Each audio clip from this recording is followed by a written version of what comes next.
ત્યારે તાળી પડે. જન્મદિવસ હજી તો ચાલુ કર્યું એ પેલા પૂછાવે એ ક્યું इसको हमें फॉलो करें. આપણા સંસ્કૃતિનો ગૌરવ જો આજના યુવાનોના અંદર નહીં હોય, ये संस्कृति का गौरव लेना है कि I am proud to be an Indian. રાષ્ટ્રીયતાનું ગૌરવ એ આજના યુવા સમાજમાં ખૂબ આવશ્યક છે. સંસ્કૃતિનું ગૌરવ ભલે કેટલા પણ સંપ્રદાય હોય, કેટલા પણ ધર્મો હોય, કેટલા પણ પંથો હોય કે વાળા હોય, પણ દરેક ધર્મવાળા, દરેક સંપ્રદાયવાળા, દરેક વાળાવાળા એક ભાવ સૌથી પહેલા મનમાં જાગૃત કરવાની જરૂર છે કે સૌથી પહેલા હું ભારતીય છું, પછી આ ધર્મનો અવલંબી છું. રાષ્ટ્રીય ભાવના. અરે આપણું સૌભાગ્ય છે કે આટલી સારા ધરતીમાં આપણે જન્મ લીધું છે. ભારત, પછી રાજ્ય અને સિટી. પહેલા દેશ,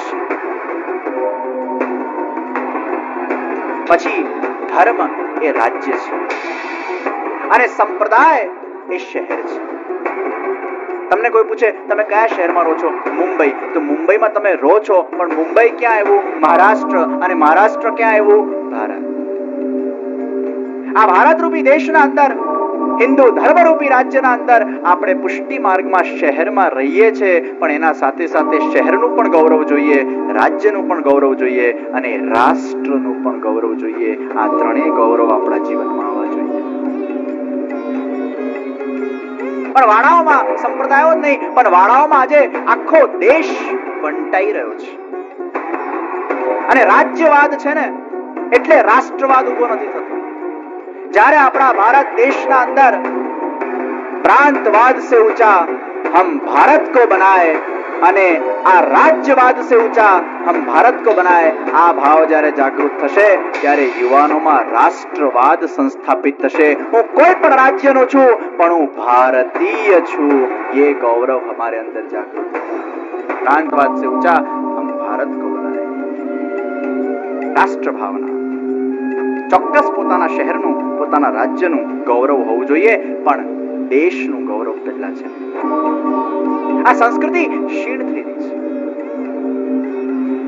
કેટલા બધા દિવસોને આપણે ઉજવીએ છીએ. Mother's day, father's day, valentine's day.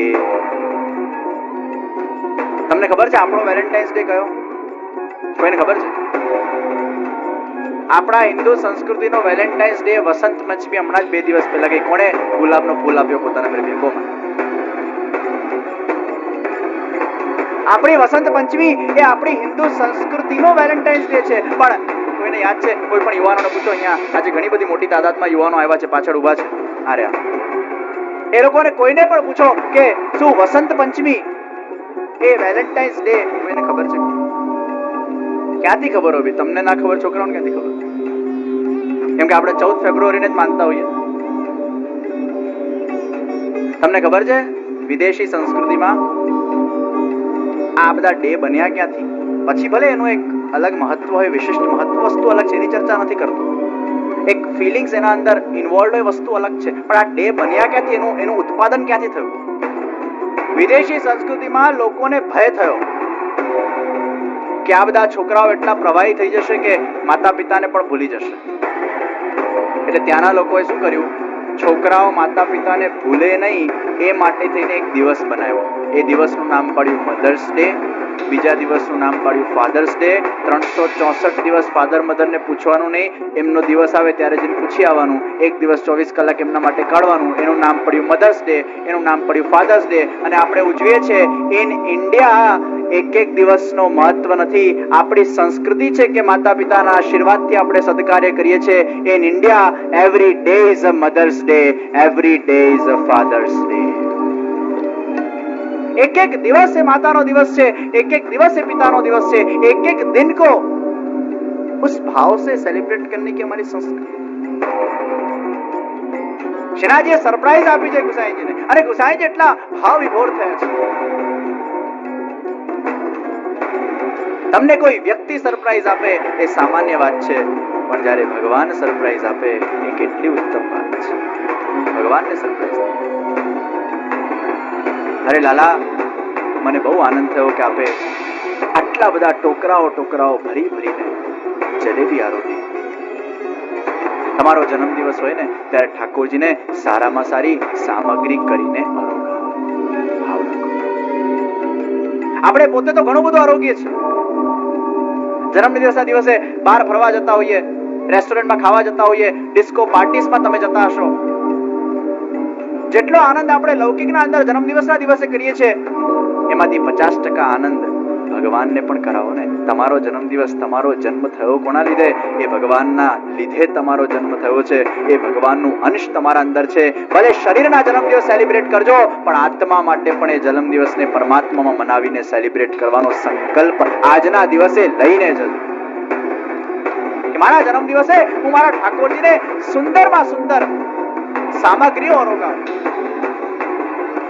બનાવો પ્રભુ કો લક્ષ્ય કરવો સામગ્રી. જન્મદિવસ દિવસે તો ઘરે હડતાલ હોય, કેમ કે બહાર જમવાનું હોય. કોણ બનાવે? અરે જેના ઠાકોરજી પુષ્ટ છે કે નથી, એક સંકલ્પ લઈને જાઓ કે મારો જ્યારે જન્મદિવસ હોય ને ત્યારે એ સવાર હું પ્રભુમાં ભલે સમર્પિત કરું, ભલે સાંજના તમારા જે પણ સ્કેડ્યુલ્સ હોય, અને સવારે ઠાકોરજીને સારામાં સારી વસ્તુઓ હું ધરાવું તો એટલા સામગ્રીના અંદર એ પ્રભુના પ્રેમની મીઠાશ તો હશે. ભલે તમારા ઠાકોરજી પુષ્ટ હોય કે ના હોય, ધીરે ધીરે ભાવ વધશે, પણ પરમાત્મા માટે જન્મદિવસ કાઢો, આધ્યાત્મિક રીતે કાઢો. શ્રીનાજી એ સામગ્રી અરોગીને એ જન્મદિવસને મનાવ્યા છે. અને સરપ્રાઈઝ આપો.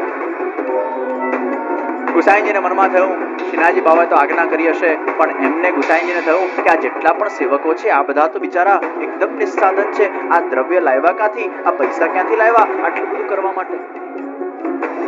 ગુસાઈજી પોતાના બેઠકમાં બિરાજમાન થયા અને બિરાજમાન થઈને બધાને ભેગા કરીને પૂછ્યું છે. રામદાસ મુખિયાજીને પૂછ્યું, તમે આ બધા દ્રવ્ય લાવ્યા ક્યાંથી? બસ મંદિરના બધા સેવકો, સદુ પાંડેજી થોડુંક મેંદો અને ખાંડ લઈ આવ્યા. બધા એક એક બે બે મોહરો આપી, કુમનદાસજી 5 મોહર આપી, બીજા કોઈ એક બે કરીને અમે 21 મુદ્રા ભેગી કરી અને આખો ઉત્સવ અમે બનાવ્યો છે. ગુસાઈજીની આંખ એકદમ ચીમકી. તમે શું બોલ્યા? જરા ફરી બોલો. હા, ગુસાઈજી 5 મુદ્રા, અરે કુમનદાસજી 5 મુદ્રા આપી. તમે ફરીથી બોલો. શું કુમનદાસજી 5 મુદ્રા આપી? એ 5 મુદ્રા લાવ્યા ક્યાંથી? અમે એમની પરિસ્થિતિથી બહુ સારી રીતે જાણ છીએ કે કુમનદાસજી તો બિચારા એટલા બધા નિસ્સાધન છે કે એમને પોતાનો ગુજારણ કરવા માટે પણ એમના પાસે દ્રવ્ય નથી. આ 5 મુદ્રા ક્યાંથી લાવ્યા?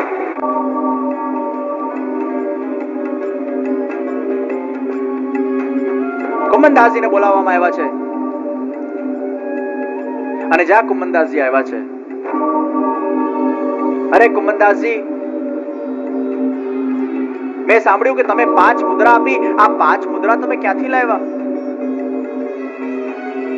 કુમનદાસજી કહે છે, મહારાજ, મારું ઘર આપનું છે, મારું પરિવાર આપનું છે, મારું દ્રવ્ય આપનું છે, મારા પાસે જે કંઈ પણ છે આપનું જ છે ને. આપ મને આવો પ્રશ્ન પૂછીને શર્મિંદા કેમ કરો છો કે આ 5 મુદ્રા હું આપના માટે ક્યાંથી લાવ્યો?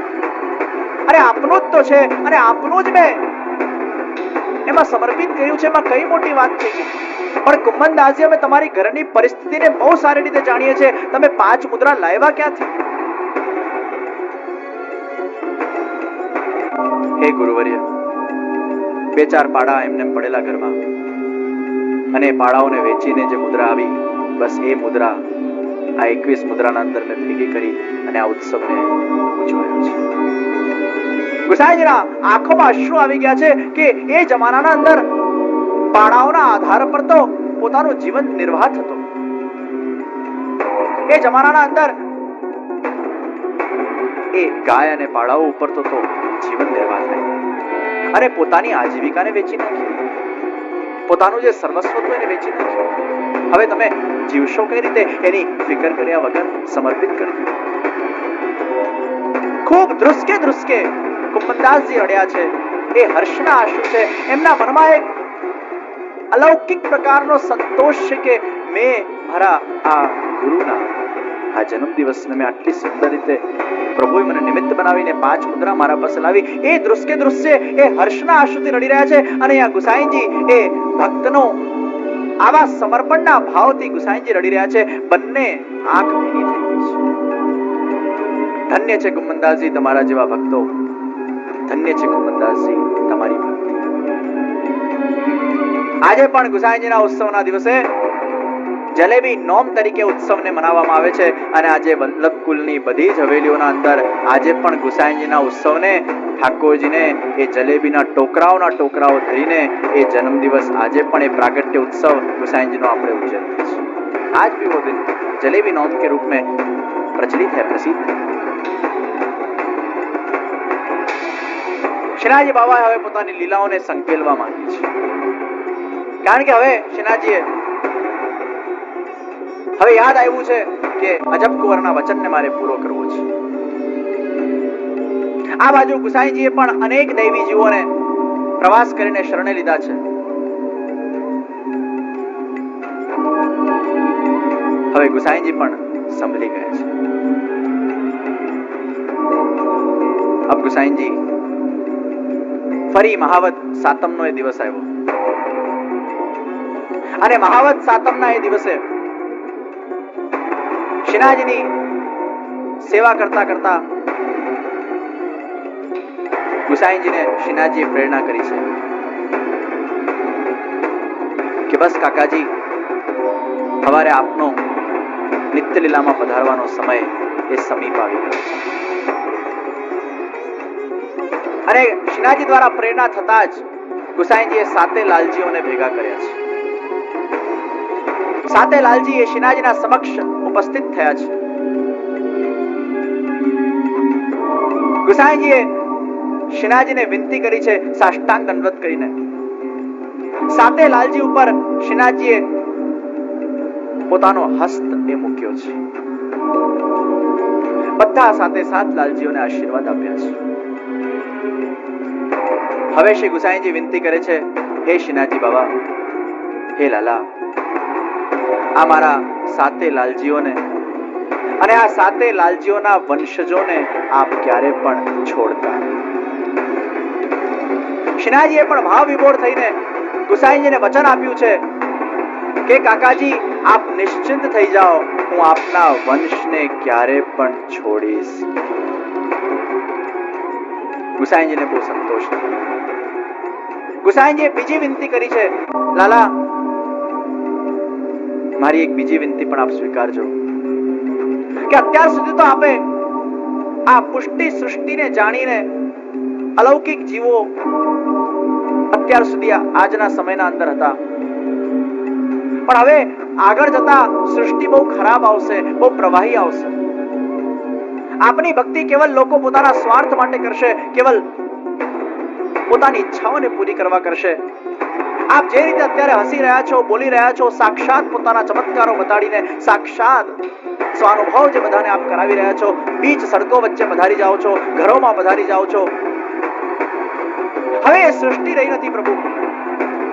હવે આગળનો સમય એ બહુ ખરાબ આવવાનો છે, અતિશય પ્રવાહયુગ આવવાનો છે. અને એ પ્રવાહી લોકોને આપના આ સ્વાનુભવની કોઈ કદર નહીં રહે. એ કેવલ આપનો દુરુપયોગ કરશે.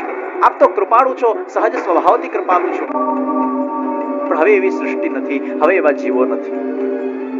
મારી આપને બીજી વિનંતી છે, લાલા, બસ મારા ભૂતલ ત્યાગ કર્યા પછી આપ સદૈવ માટે મૌન થઈ જજો અને મૌન થઈને આ બધા જ ભક્તો પર ભલે કૃપાને વરસાવજો, ભક્તોના જીવનને આપમય બનાવજો, પરંતુ હવે આજ પછી આપ ક્યારે પણ પોતાનો સ્વાનુભવ આ રીતે પ્રત્યક્ષ રીતે આપ કોઈને પણ કરાવજો.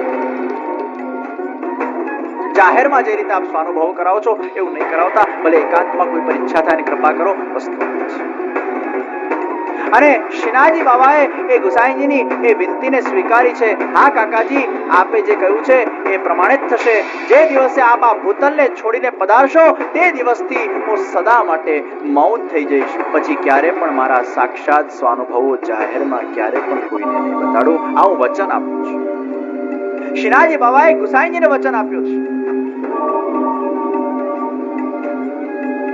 સાતે લાલજીના મસ્તક પર શ્રીનાથજીનો હાથ મુકાયો છે. સાતે લાલજી સમજી ગયા છે કે બસ હવે કદાચ ગુસાઈજી એ સદા માટે હવે ભૂતલને ત્યાગ કરવાના છે. ગુસાઈજીએ 6 લાલજીને મોકલી આપ્યા છે ગોકુલ. કેવલ પોતાના પાસે ગિરધરજીને રાખ્યા છે અને ગિરધરજીને સાથે લઈને પોતાના બેઠક કક્ષમાં પધાર્યા છે. મહાવત સાતમનો આ દિવસ હવે ધીરે ધીરે આથમી